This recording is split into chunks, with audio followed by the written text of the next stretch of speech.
pagi semuanya. Kali ini kita akan kuliah perancangan sistem informasi, yaitu pertemuan 1, yaitu penjelasan umum dan preview analisis sistem informasi. Sebelumnya, Anda telah mengambil mata kuliah analisis sistem informasi dan pada semester ini dilanjutkan dengan mata kuliah perancangan sistem informasi. Sebelumnya saya perkenalkan diri, mungkin ada beberapa yang belum pernah kuliah dengan saya. Nama saya Francisca Priyatini Sihotang. Saya sudah mengajar di STEMIK MDP, khususnya program studi sistem informasi selama 8 tahun ya, dari 2012. Oke, nah ini ada beberapa tata tertib jika kita melakukan kuliah di kelas ya, tatap muka, yaitu keterlambatan di dispensasi selama 15 menit, kemudian wajib memakai masker di saat era new normal ini, kemudian memakai alas sepatu, kemudian tidak mengaktifkan handphone, kemudian menggunakan pakaian yang layak, yang pantas, ya, yang sesuai dengan mahasiswa, ya, bukan seperti mau ngeband gitu maksudnya. Kemudian tidak boleh makan dan minum di kelas. Nah, sedangkan untuk perkuliahan online ini beberapa yang penting ya. Yang pertama, wajib tergabung dalam grup WhatsApp. Ya, jadi nanti saya informasikan melalui spon atau informasi yang lain, nanti saya buatkan grup WA-nya. Kemudian wajib tergabung dalam kelas di spon, jangan lupa harus gabung di spon.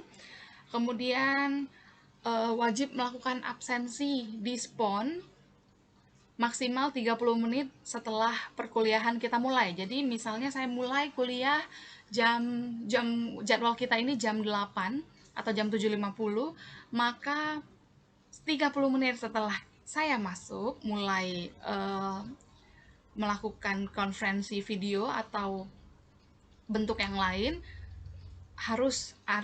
Anda udah harus absen selama 30 menit kemudian gitu ya, maksimal 30 menit kemudian. Kemudian jika Anda tidak absen melalui spon, maka semuanya dianggap izin, jadi tidak akan saya alpakan. Kemudian materi ajar selain melalui video-video seperti ini, saya akan memberikannya juga dalam bentuk file presentasi maupun dokumen-dokumen pendukung lainnya yang akan saya share melalui spon. Jadi jangan sampai tidak tergabung dalam spon ya. Nanti enrollment key-nya akan saya bagikan juga. Kemudian link video conference akan dibagikan sesaat sebelum perkuliahan dimulai melalui grup WA atau spon. Kemudian pengumpulan kuis, tugas, latihan, UTS, dan UAS juga kita lakukan melalui spon. Ya, atau kita bicarakan kemudian jika ada peraturan yang lain. Kemudian, ini penilaian dan tugas. Penilaian dan tugas seperti biasa, seperti peraturan MDP, kuis 10%, tugas 20%, UTS 30%, UAS 40%. Dan besaran nilainya juga sama, seperti MDP ya. Nilai besar dari 80 atau sama dengan 80 nilainya A, kalau kurang dari 80 tetapi di atas 76 atau sama dengan 76, amin, dan seterusnya. Jika kurang dari 46 poin, maka mendapatkan nilai E. Kemudian, untuk kuliah online, mahasiswa yang tidak mengikuti video conference tidak akan mendapatkan poin keaktifan ya. Gimana mau aktif ya sedangkan ikut conference-nya aja enggak gitu ya. Kemudian setiap mahasiswa pertemuan biasanya akan diberikan poin kepada mahasiswa yang aktif untuk menjawab pertanyaan ataupun bertanya hal yang berhubungan dengan materi kuliah. Ya, kemudian kehadiran sesuai peraturan MDP yaitu minimal 75%. Nah, ini contoh penilaian.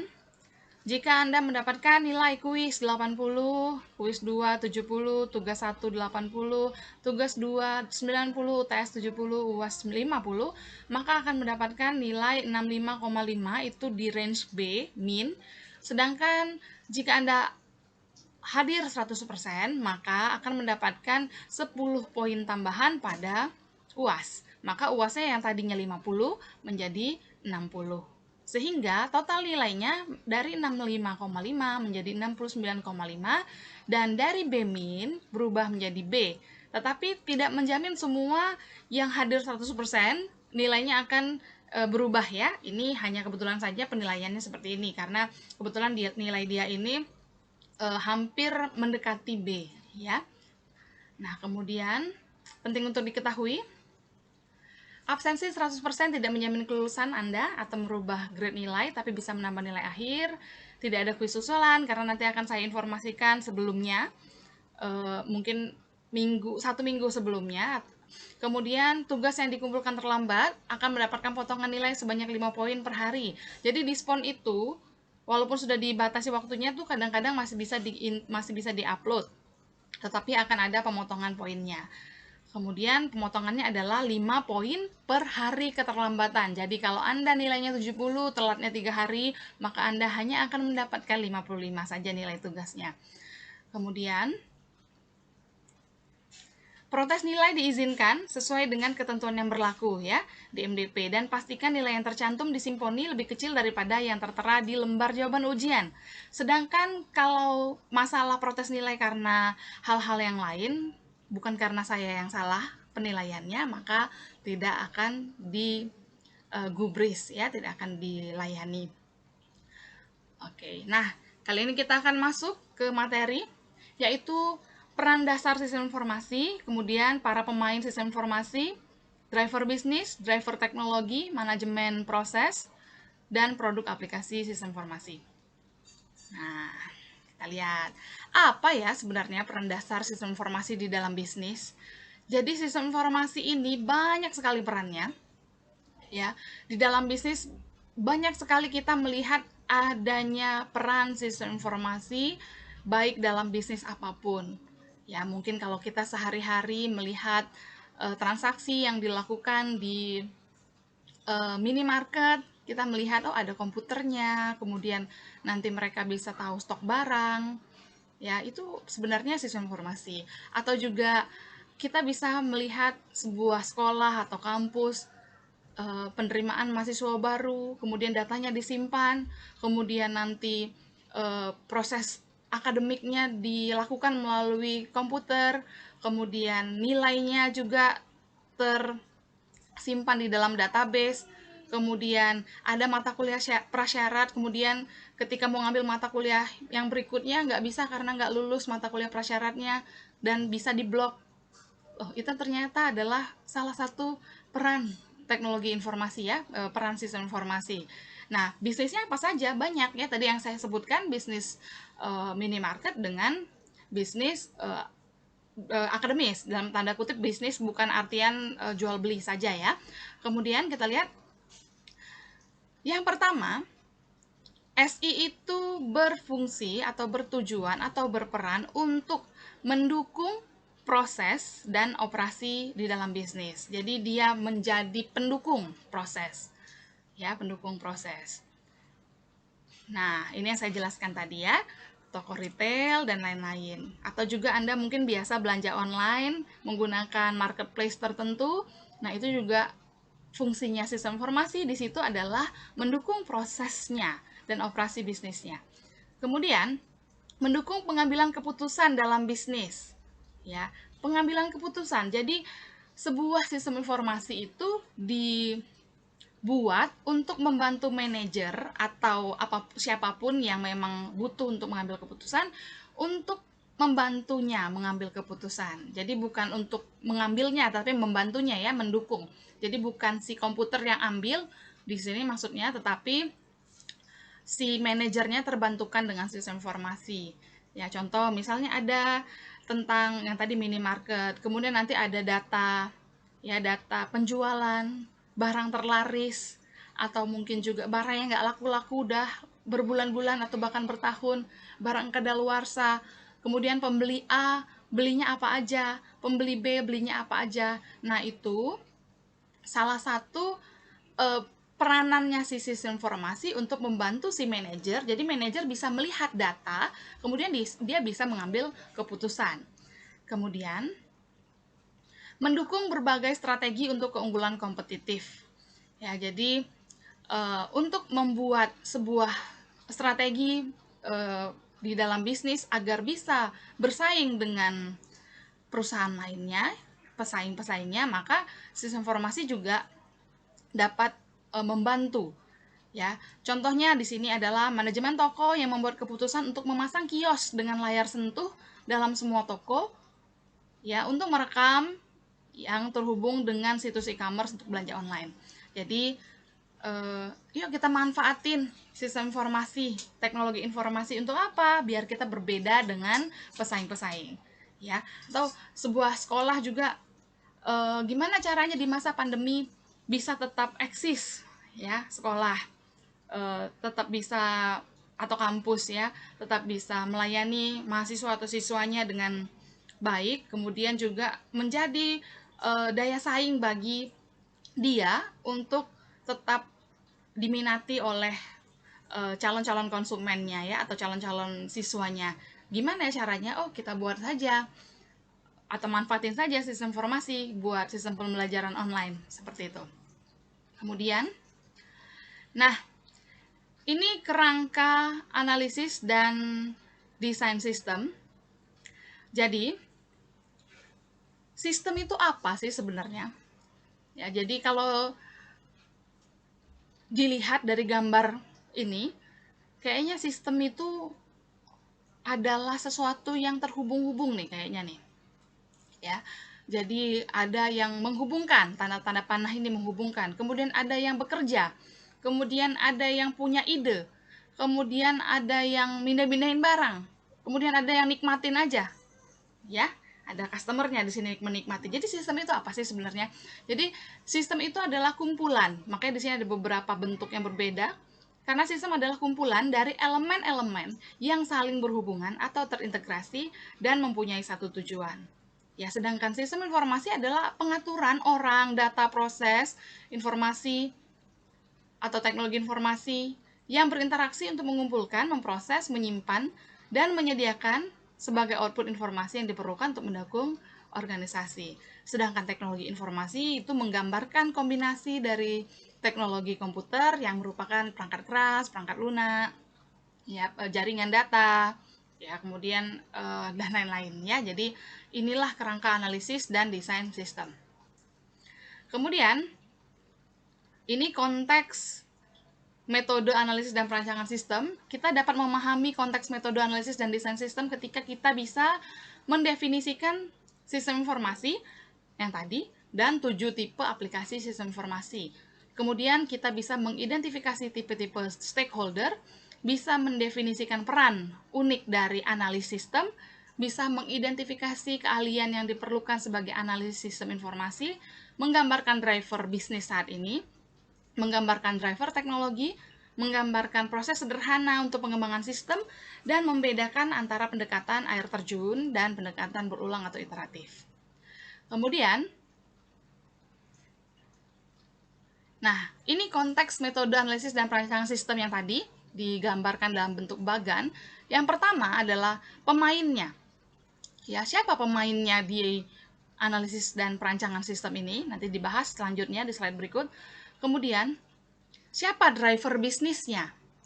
Atau apa driver bisnisnya? Driver itu penggerak ya. Apa yang menjadi penggerak dalam bisnisnya? Kemudian, yang ketiga, apa yang menjadi penggerak dalam teknologinya, driver teknologinya itu apa? Kemudian, manajemen prosesnya bagaimana? Jadi proses itu berjalan bagaimana manajemennya, pengelolaannya bagaimana? Kemudian, apa saja produk-produk atau aplikasi-aplikasi SI? Nah, jadi ini kerangkanya, ya, kerangka dari analisis dan perancangan sistem.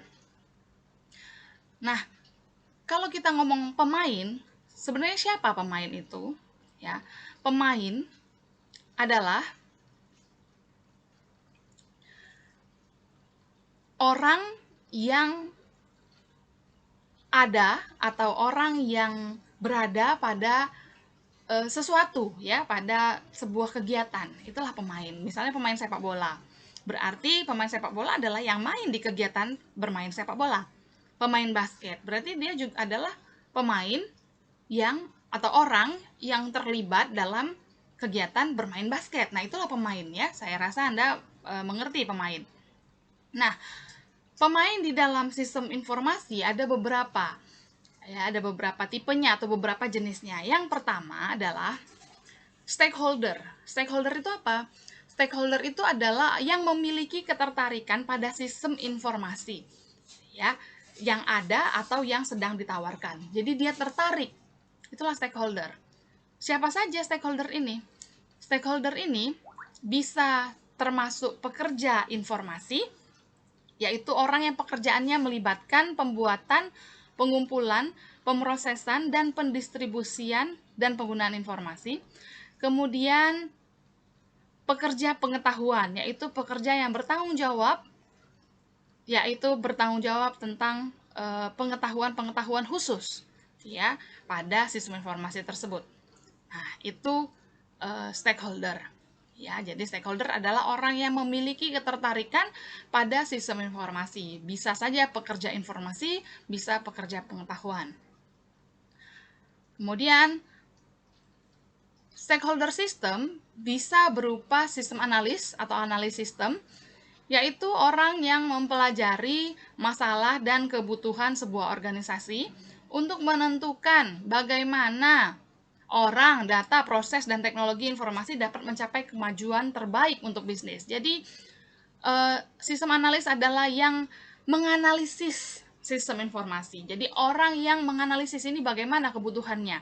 Misalnya ada permasalahan atau ada kesempatan pada sistem yang lama, maka dia akan menganalisis apa solusi dari permasalahan yang ada, atau apa kesempatan yang bisa diambil untuk mengatasi permasalahan tersebut. Nah, itu adalah sistem analis. Ya, jadi dia itu dikatakan sebagai jembatan atau merupakan stakeholder yang menjadi fasilitator. Fasilitator atau jembatan antara siapa? Antara pemilik dengan pengguna sistem non teknis dan antara desainer dengan pembangun sistem teknis. Jadi si sistem analis ini adalah jembatan atau fasilitator. Ya, jadi perannya adalah menjembatani atau memfasilitasi atau menjadi perantara antara pengguna sistem dengan pemilik, antara desainer atau yang mendesain atau yang merancang dengan pembangun sistem atau dengan programmernya. Jadi dia merupakan fasilitatornya. Kemudian peran analis sistem adalah yang pertama memecahkan masalah. Kalau ada masalah ya, bukan membuat masalah. Ya, jadi memecahkan masalah. Jika ada masalah di dalam sebuah organisasi atau di dalam bisnis, maka perannya si analis ini adalah bagaimana masalah ini bisa terpecahkan dengan atau memanfaatkan sistem informasi. Itulah peran analis sistem informasi. Kemudian memberikan kesempatan untuk memperbaiki situasi walaupun tidak ada keluhan. Itu namanya kesempatan. Ya. Jadi kalau memperbaiki masalah itu ada masalah yang muncul. Ada masalah yang muncul kemudian diperbaiki. Tetapi kalau memberikan kesempatan itu masalahnya tidak kelihatan. Belum kelihatan atau tidak ada memang masalahnya, tetapi ada kesempatan. Ya, ada hal baru yang bisa dilakukan untuk menjadi lebih baik. Nah, itu perannya analis sistem. Misal, selama ini tidak ada masalah dalam hal penjualan, tetapi ada kesempatan untuk meningkatkan penjualan. Jadi penjualannya nggak ada masalah, tapi mau ditingkatkan. Bagaimana caranya memanfaatkan sistem informasi?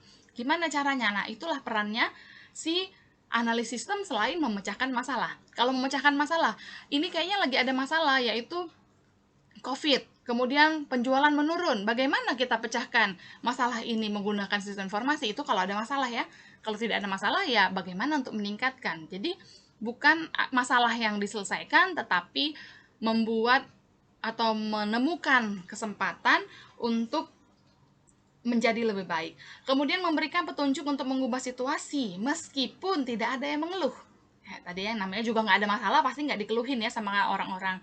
Tapi kalau memang dia punya kesempatan, maka dia akan bisa mencari peluang-peluang ya atau kesempatan sehingga situasinya menjadi lebih baik. Kemudian misalnya tadi penjualannya meningkat atau masalah-masalah yang lain. Kemudian, nah di manakah analis sistem bekerja? Kalau dilihat dari bagan ini, kita lihat analis sistem itu berada pada nomor 3 yaitu analis sistem dan desainer dan pembangun sistem. Dan 4, analis sistem untuk departemen komputer yang lebih kecil. Di mana dia? Ya, jadi dia berada pada nomor 3 dan 4. Ya, diperhatikan gambarnya di sini. Nomor 3 ini ya, yaitu pada Financial System Team, Human Resource System Team, Operation System Team, Research and Development System Team, kemudian Unassigned Developers, ya. Itu dia. Ini dia berada pada nomor 3 ini. Kemudian nomor 4 perannya, ya. Sistem analis, ya. Nah, jadi pekerjaannya ada pada nomor 3 ini. Kemudian ini orang-orangnya yang terlibat. Jadi disitulah si sistem informasi, analis sistem informasi bekerja. Ya, pada bagian apa? Kalau kita lihat di sini adalah executive management, kemudian di sini bagian manajemen keuangan, di sini bagian human resource, kemudian di sini operation, di sini research and development, di sini information system. Nah, si analis sistem itu bisa kita lihat itu ada di nomor 3, 4 dan 5 ya. Ini ada yang kurang, di sini harusnya nomor 5. Jadi ini gambarnya ini kita lihat berada pada apa ini nih. Nih, ya di sini dia, di sini. Oke, jadi kalau ditanya pada bagian apa dia bekerja, ternyata pada semua bagian. Bagian keuangan ada analisnya. Bagian human resource atau sumber daya manusia ada. Bagian operation ada sistem analisnya. Bagian pengembangan dan penelitian ada sistem analisnya. Bagian sistem informasi ya jelas ada analisnya. Jadi kalau pertanyaannya adalah di manakah analisis sistem bekerja, maka di semua bagian pada seluruh proses bisnis yang ada di sebuah perusahaan. Kemudian, nah,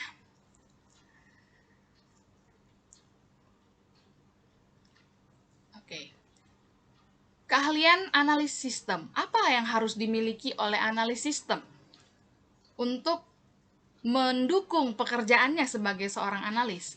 Yang pertama, dia harus memiliki pengetahuan tentang teknologi informasi. Jadi dia harus tahu tentang teknologi informasi. Teknologi informasi itu apa? Tadi sudah di slide sebelumnya dibahas tentang apa itu teknologi informasi. Silakan dicek lagi ya. Jadi harus tahu tuh teknologi informasi apa ya. Kemudian harus paham juga atau punya pengalaman dan keahlian dalam pemrograman komputer.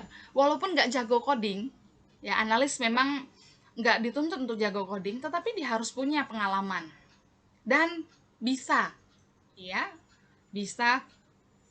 coding walaupun tidak banyak, walaupun tidak seperti programmer, tapi seorang analis harus bisa dong ya. Nggak bisa dia benar-benar cuman mengerti tentang analisis saja, dia nggak ngerti apa-apa tentang program, nggak bisa. Kemudian memiliki keahlian atau pengetahuan umum tentang proses dan terminologi bisnis. Dia harus tahu tuh bagaimana proses-proses di setidaknya pada sistem informasi, pada sistem yang sedang dia bahas. Dia harus tahu tentang pengetahuan umum tentang itu. Misal yang dibahas adalah akademik, maka dia harus punya pengetahuan umum tentang proses akademik dan bagaimana terminologi bisnisnya di proses akademik itu.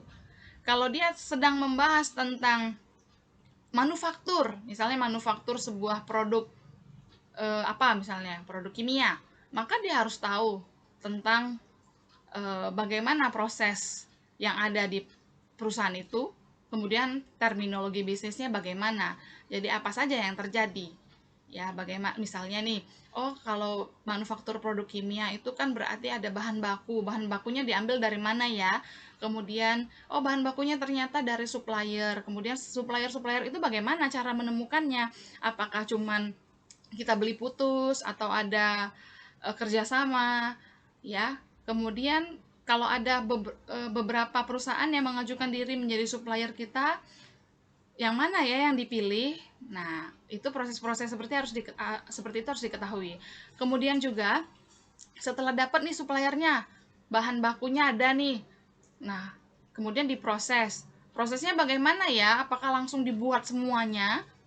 ya, diproduksi semuanya dalam sekali masuk bahan baku kemudian langsung dibuat semuanya, atau kita memiliki batasan-batasan atau kriteria tertentu, misalnya per hari sekian, dan berdasarkan apa?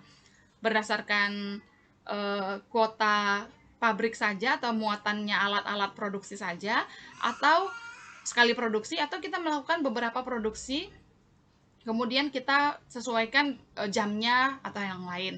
Kemudian setelah diproduksi kan dijual tuh, siapa konsumennya harus tahu, ya, konsumennya siapa, itu dijual sama siapa, dijual ke perorangan kah, dijual ke perusahaan kah, atau yang lain. Nah, bagaimana proses penjualannya, berapa harga produknya, ya. Kemudian apakah sistem pembayarannya bisa harus tunai atau bisa ditunda dulu, ya, dibayar secara bertahap atau bagaimana. Nah, itu harus tahu tuh beberapa terminologi bisnis yang umum yang ada pada tempat yang sedang kita bahas itu, yang sedang kita analisis itu. Kemudian harus memiliki keahlian untuk memecahkan masalah umum. Jadi mulai sekarang, karena sudah sebenarnya dari kemarin Anda ngambil mata kuliah ANSI, harusnya sudah semakin terasah keahlian untuk memecahkan masalahnya. Jadi harusnya Anda sudah mulai belajar bukan menghindari masalah, tetapi memecahkan masalah umum dulu. Ya, walaupun nanti ke depan harus memecahkan masalah sistem informasi, tetapi belajarnya dari masalah-masalah umum dulu. Misalnya, masalah KRS-an kemarin, ada yang punya masalah nggak? Misalnya, ada beberapa kelas yang tutup, atau beberapa kelas belum dibuka, atau kelasnya penuh. Nah, bagaimana Anda memecahkan masalah itu? Itu kan masalah umum tuh, harusnya Anda belajar. Oh, ternyata kalau kelasnya tutup atau kelasnya penuh, bisa dibuka lagi dengan minimal berapa orang, kemudian mengajukan ke ADM dengan persetujuan wakil ketua 1. Mungkin seperti itu. Nah, itu tuh masalah-masalah umum yang harusnya bisa Anda selesaikan, bukan cuman mengandalkan teman, ya. Jadi, biarlah dia baik gitu. Biarlah dia aja. Biarin dia aja yang uh, ngurusin ke ADM. Biar saya ikut, ya. Kalau istilahnya itu apa tuh, ikut senang, ya, ikut senang aja. Kalau yang susah-susahnya ditinggalin. Nah, itu bukan memecahkan masalah, itu namanya apa itu namanya, ya, cuma menyerahkan saja kepada orang lain, biarin orang lain yang memecahkan masalah. Nah, kemudian keahlian komunikasi antar orang. Nah, tadi ya saya bilang jangan cuma orang lain atau teman Anda yang Anda biarkan untuk mengatur itu, tapi biarlah Anda yang di depan, ya, sehingga Anda juga belajar berkomunikasi. Karena seorang analis sistem harus pintar berkomunikasi. Karena apa? Karena tadi sudah ada di slide sebelumnya, analis sistem merupakan fasilitator atau merupakan jembatan. Ya, jadi kalau ada dua orang yang sedang bermasalah nih secara umum nih, ya, Anda itu harus bisa menjadi penengah. Anda harus bisa menjadi media, ya, media antara si orang ini sehingga mereka bisa berkomunikasi yang lancar. Ya, jadi memang harus ahli berkomunikasi, ya, dan punya relasi yang baik. Jadi seorang analis juga harus banyak relasi, biar apa? Biar kedepannya gampang komunikasi, kedepannya juga gampang dapat proyek, ya, bagi yang tertarik mendalami dunia developing aplikasi. Nah, kemudian harus juga fleksibel dan gampang atau mudah beradaptasi. Jadi jangan jadi orang yang kaku sekali, itu nggak bisa, ya. Seorang analis itu harus fleksibel, bisa dibawa ke sini, bisa dibawa ke sana gitu, ya. Jadi mengerti, tadi kan ada pengetahuan umum, ya, mengerti masalah ini, mengerti masalah itu. Jadi ketika yang mau dianalisis adalah bagian produksi, dia mengerti masalah produksi, fleksibel dia, ya, dan gampang beradaptasi.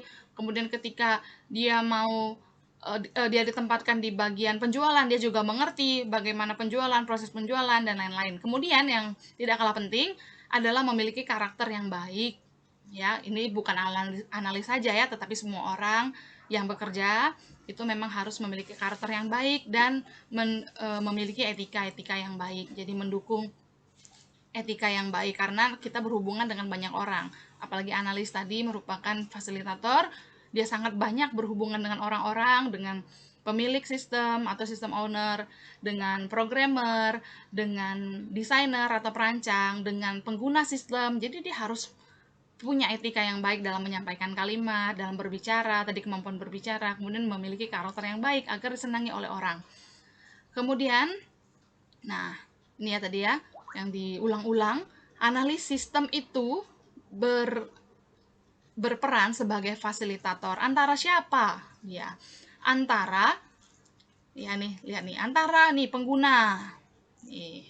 Kemudian komite-komite, kemudian vendor-vendor, kemudian programmer, kemudian administrator jaringan, kemudian database administrator, kemudian pemilik sistem. Nah, jadi ini si sistem analis ini berada di tengah-tengah. Artinya dia adalah mediatornya. Kemudian, nah, ini owner, ya, owner atau pemilik sistem. Oke, pemilik sistem. Owner ini adalah orang yang memiliki uang, ya, uangnya. Oke, untuk apa? Untuk membuat sebuah sistem, atau walaupun bukan dia yang punya uangnya, dia yang ditunjuk oleh yang punya uang. Ya, jadi yang namanya bikin sistem informasi kan membutuhkan biaya. Nah, orang inilah yang punya duit itu, mau bikin projectnya, atau dia yang ditunjuk oleh yang punya duit. Ya, jadi ini pemilik yang memiliki sistem. Ya, biasanya ini berasal dari tingkat manajemen. Bisa pemilik perusahaan atau manajemen perusahaan yang ditunjuk, tadi saya bilang ya, ditunjuk. Kemudian pemilik sistem ini tertarik dengan keuntungan. Jadi Anda jangan bicara tentang hal-hal yang misalnya ini mempermudah pekerjaan gitu, kemudian apa segala macam. Dia nggak begitu tertarik. Dia tertariknya dengan, oh ini karena mempermudah pekerjaan, maka pekerjaannya bisa dilakukan lebih banyak dalam waktu yang sama, sehingga meningkatkan keuntungan, Pak, Bu. Nah, begitu itu dia lebih suka. Jadi dia lebih senang kalau kita bilang sistem yang kita tawarkan itu memberikan keuntungan, atau sistem yang kita tawarkan itu mengurangi biaya, atau meningkatkan pangsa pasar, atau kapasitas penjualannya lebih besar, dan lain-lain. Pokoknya dia suka dengan yang keuntungan-keuntungan. Dia nggak akan peduli dengan, oh ini mempermudah karyawan Bapak dalam bekerja. Terus kalau mudah saya dapat apa? Gitu loh kira-kira. Jadi kasih tahu ke sistem owner bahwa dia akan mendapatkan keuntungan. Keuntungannya tentunya adalah uang yang dapat dihitung. Ya, dia karena mereka lebih suka yang kayak gitu. Oke. Itu sistem owner. Kemudian stakeholder, pengguna. Ya, tadi kan stakeholdernya sistem owner. Ini pengguna. Kalau pengguna berbanding terbalik dengan si pemilik, namanya pengguna ya. Kalau pengguna itu lebih suka sesuatunya nyaman ya, gampang dipakai. Jadi dia tidak seperti pemilik, dia lebih suka yang penting saya ini menggunakan sistemnya gampang. Ya. Pekerjaan saya lebih mudah.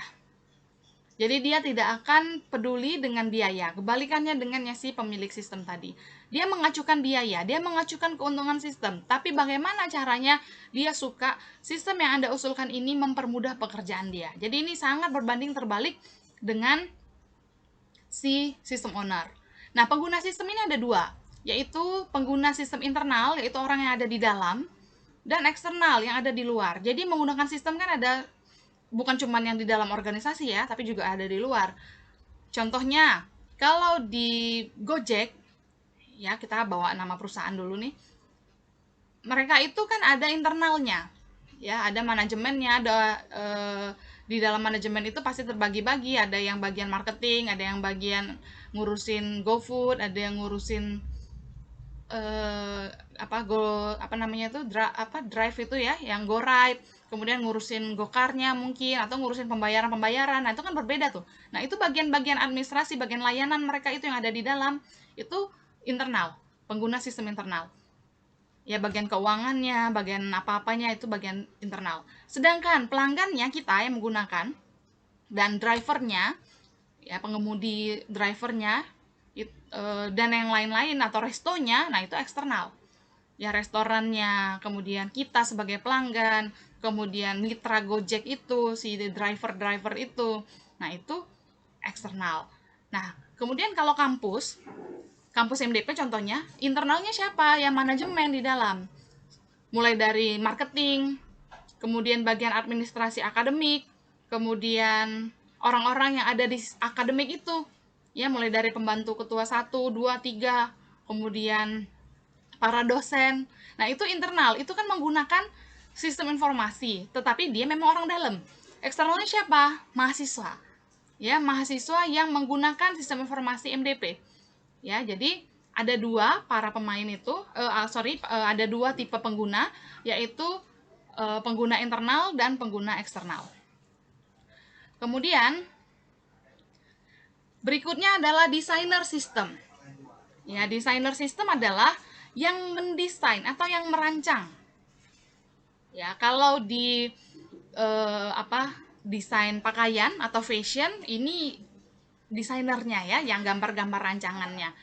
Nah, jadi kalau di sistem informasi ya juga merancang ya, merancang apa dianya? Merancang basis data, merancang jaringannya, merancang tampilannya, grafisnya ya. Nah, itu yang dia rancang. Jadi ini adalah spesialis teknologi sistem informasi yang punya kriteria-kriteria keahlian khusus berikut ini nih. Ya, itu namanya desainer sistem. Ingat aja desainer, sama kok sama desainer yang lainnya, merancang. Kemudian berikutnya adalah pembangun atau pengembang ya, atau ini programmernya ini. Oke. Nah, jadi ini si programmernya. Apa saja nih kriteria atau bukan kriteria ya, atau bagiannya? Oh, ada application programmer, kemudian ada system programmer, kemudian ada database programmer, ada network administrator, ada security administrator, ada webmaster, ada software integrator. Nah, itu pembangun sistem atau yang membangunnya, builder ya, sistem builder. Kemudian, nah apa sih driver bisnis untuk sistem informasi masa kini? Oke. Adapun driver bisnis untuk saat ini yaitu yang pertama itu globalisasi. Ya, driver itu tadi saya udah katakan adalah penggerak, ya. Jadi globalisasi atau persaingan global dapat menjadi penggerak dari sistem informasi di masa sekarang. Jadi contohnya adalah mungkin beberapa negara membuka perdagangannya sehingga bertransaksi itu bisa antar negara. Itu contohnya, yaitu globalisasi. Jadi, bisa manfaatin sistem informasi nih, atau bisa bekerja di negara lain.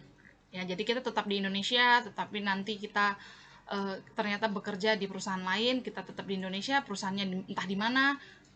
Itu salah satu dampak dari globalisasi. Jadi menjadi penggerak. Dengan adanya globalisasi itu, sistem informasi semakin bisa dimanfaatkan ya untuk mendukung proses.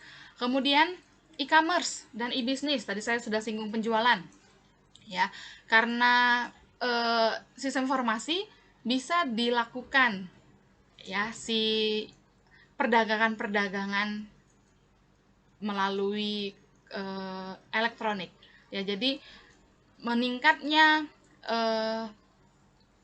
kemajuan e-commerce dan e-business pada masa sekarang itu juga akan menjadi penggerak atau mendobrak bagi sistem informasi ya, untuk bisa semakin digunakan. Kemudian masalah keamanan dan privasi juga menjadi momok yang penting karena beberapa orang juga masih khawatir dengan privasinya di internet, dengan keamanan datanya di internet. Misalnya dia masih takut menyimpan kartu kredit lah, atau masih takut data pribadinya tidak menjadi privasi dia lagi. Nah, itu menjadi tantangan juga bagi sistem informasi. Jadi bagaimana caranya sebuah sistem informasi itu tetap aman dalam transaksi dan tetap menjaga privasi dari pengguna. Kemudian kolaborasi antar perusahaan dan rekanan, yaitu juga menjadi penggeraknya. Jadi bagaimana supaya bisa bekerja sama dengan lebih baik dengan supplier, dengan pemasok, dengan seller atau penjual, dengan reseller, dengan agen-agen. dengan ekspedisi. Gimana caranya supaya bisa lebih baik kolaborasinya? Maka dimanfaatkanlah sistem informasi. Kemudian untuk manajemen aset pengetahuan, ya, bagaimana caranya membagi pengetahuan dengan lebih baik di dalam perusahaan. Jadi tidak lagi secara konvensional misalnya, tetapi disimpan di dalam sebuah sistem informasi. Jadi pengetahuan yang ada di dalam perusahaan itu, cara melakukan proses ini, cara melakukan prosedur itu, semuanya udah terekam di dalam sebuah sistem sehingga gampang digunakan oleh pekerja ataupun pekerja yang baru mau masuk, yang baru masuk. Kemudian, sedangkan driver teknologinya adalah tentunya butuh jaringan dan internet. Ya, kalau tidak ada internet, bagaimana bisa menjalankan sistem informasi ya? Jadi itu drivernya atau penggeraknya. Kemudian teknologi mobile dan teknologi wireless. Teknologi mobile itu teknologi bergerak, wireless itu tanpa kabel. Jadi semakin baik teknologi mobile dan teknologi tanpa kabel, nirkabel, maka semakin besar juga kesempatan bagi pemanfaatan sistem informasi. Kemudian teknologi objek, ya, atau biasanya dikenal dengan analisis dan pemrograman berorientasi objek. Ada mata kuliahnya itu di MDP itu. Kemudian teknologi kolaboratif atau kolaborasi, ya, bagaimana berkolaborasi dengan rekanan. Kemudian aplikasi enterprise, ya, aplikasi enterprise maksudnya adalah aplikasi-aplikasi yang bisa digunakan di dalam enterprise. Ya, jadi itu driver teknologinya. Jadi banyak sekali penggerak-penggeraknya. Tadi ada penggerak dalam bisnis dan ada penggerak dalam teknologi. Kemudian, nah ini ada proses, ya, merupakan proses di dalam apa? Di dalam perancangan, analisis dan perancangan sistem informasi. Ya, prosesnya secara sederhana itu dibagi menjadi 4, ya. Tetapi ada juga yang menganggap bahwa pemeliharaan atau maintenance ini masuk ke dalam proses. Jadi tidak masalah. Jadi kalau proses sampai ke perancangan itu sebenarnya sampai implementasi.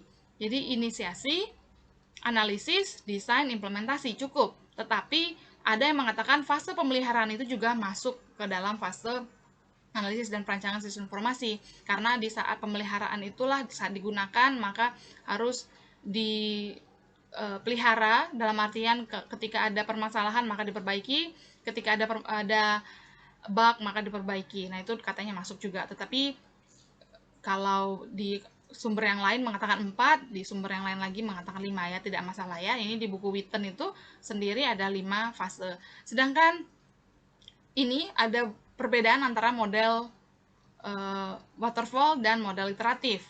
Model waterfall itu kita lihat ini, Anda juga mungkin sudah tahu di ANSI waktu itu sudah pernah kita bahas, yaitu tanda panahnya ini dari atas ke bawah itu hanya satu langkah. Tuh, satu langkah. Dari fase perencanaan ke fase analisis, dari fase analisis ke perancangan, dari fase perancangan ke implementasi, dari fase implementasi ke pemeliharaan. Nggak ada yang bolak-balik, ya. Sedangkan di model iteratif itu namanya pengulangan. Jadi di sini boleh ada perulangan. Jadi seandainya dari perencanaan ke analisis ternyata belum selesai, belum tuntas perencanaannya, maka bisa kembali ke fase perencanaan. Begitu juga pada fase-fase yang lain. Dari perencanaan turun ke analisis, turun ke perancangan, turun ke implementasi. Oh, ternyata dari implementasi kita sadar fase analisisnya belum katam nih. Maka kita kembali ke fase analisis. Jadi perbedaannya hanya pada tanda panah ini. Tetapi walaupun kayaknya cuma tanda panah, itu sangat berpengaruh sekali ketika kita sedang menganalisis dan merancang sistem, ya. Jauh lebih enak kalau ada perulangannya, ya, boleh diulang. Nah, kemudian ini ada 7 tipe. Ada 7 tipe aplikasi sistem informasi, ya. Nah, yang pertama ada TPS atau Transaction Processing System. Ini adalah aplikasi untuk mengcapture dan memproses data transaksi bisnis. Jadi dia hanya transaksi. Ya, kerjaannya adalah mengcapture atau menangkap atau menginput lah, ya. Kemudian memproses data transaksi bisnis. Kemudian ada Management Information System. Ini dia menyediakan pelaporan berorientasi manajemen berdasarkan pemrosesan transaksi dan operasi organisasi. Jadi kelanjutannya dari Transaction Processing System. Dia memanajemen. Kemudian setelah itu ada juga namanya DSS atau Decision Support System atau sistem pendukung keputusan. Ya, jadi ini tadi ini transaction processing system, ini manajemen information system atau sistem informasi manajemen. Kemudian ada lagi untuk mengambil keputusan, yaitu DSS atau sistem pendukung keputusan. Apa pekerjaannya atau peran aplikasi ini, yaitu untuk membantu manajemen untuk pengambilan keputusan dalam rangka dia menyediakan informasi. Dia menyediakan informasi, kemudian manajemennya bisa terbantukan dengan keputusan yang ditawarkan oleh si aplikasi itu. Kemudian ada Executive Information System atau AIS, yaitu mendukung perencanaan dan penilaian kebutuhan manajer eksekutif. Jadi itu digunakan oleh bagian eksekutif manajer di perusahaan, jadi yang direksi-direksi. Nah, itu keempat. Yang kelima, expert system atau sistem pakar. Ya, sistem pakar artinya menggantikan peran orang yang ahli. Ya, menggantikan peran orang yang ahli sehingga si ahli ini tergantikan perannya menjadi aplikasi. Jadi dia si aplikasi ini mengganti perannya si ahli itu, si pakar itu. Jadi apa pekerjaannya? Jadi di aplikasi ini sudah di-capture keahlian pekerja, jadi udah di-input datanya. Kemudian ketika dia dipakai, datanya dipanggil sehingga dia memberikan hasil. Contoh ya, misal nih ya, menggantikan perannya perannya dokter, walaupun tidak bisa menyembuhkan ya aplikasinya ya, tapi paling tidak memberikan diagnosa. Kan udah banyak tuh aplikasi yang bisa seperti itu ya. Jadi memberikan diagnosa atau misalnya memberikan kapasitas produksi ya, dia menggantikan perannya orang yang ahli dalam bidang perencanaan ya atau peramalan produksi. Kemudian dibuatlah berdasarkan misalnya berdasarkan data-data produksi sebelumnya atau data penjualan sebelumnya ada begini ininya produksinya, kemudian itu data sebelumnya itu dipakai, misalnya menggunakan time series ya. Nah, setelah dipakai, setelah disimpan dia bisa memberikan informasi bahwa seterusnya itu bisa harusnya menggunakan atau memproduksi berapa banyak gitu ya. Jadi dia menggantikan perannya orang yang ahli dalam bidang peramalan jumlah produksi itu. Nah, itu namanya expert system. Kemudian communication and collaboration system memungkinkan komunikasi menjadi lebih efektif dalam pekerjaan ya antara pekerja, rekan kerja, pelanggan dan pemasok untuk meningkatkan kemampuan mereka dalam berkolaborasi. Jadi itu sistemnya digunakan untuk berkolaborasi ya.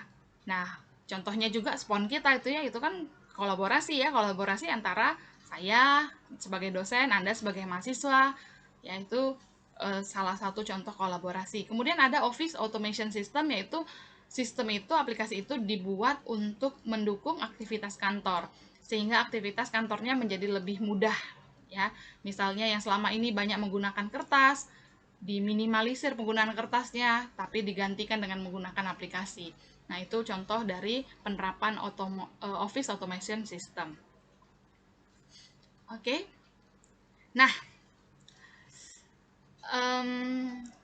pertemuan kita kali ini selesai ya. Silahkan dicek materi-materi yang ada di SPON, kemudian aktiflah di dalam forum yang ada di SPON. Kemudian bisa juga Anda bertanya dengan saya melalui WhatsApp group ya, karena kita punya grup WhatsApp kelas kita sendiri. Silahkan aktif di sana. Kalau ada yang kurang jelas dari penjelasan yang ada di video ini, dipersilakan bisa menggunakan forum SPON atau menggunakan WhatsApp group, yang mana yang lebih nyaman saja. Kita akan ketemu lagi di pertemuan 2 pada video selanjutnya. Selamat pagi menjelang siang, sampai ketemu lagi. Terima kasih, selamat belajar, tetap jaga kesehatan.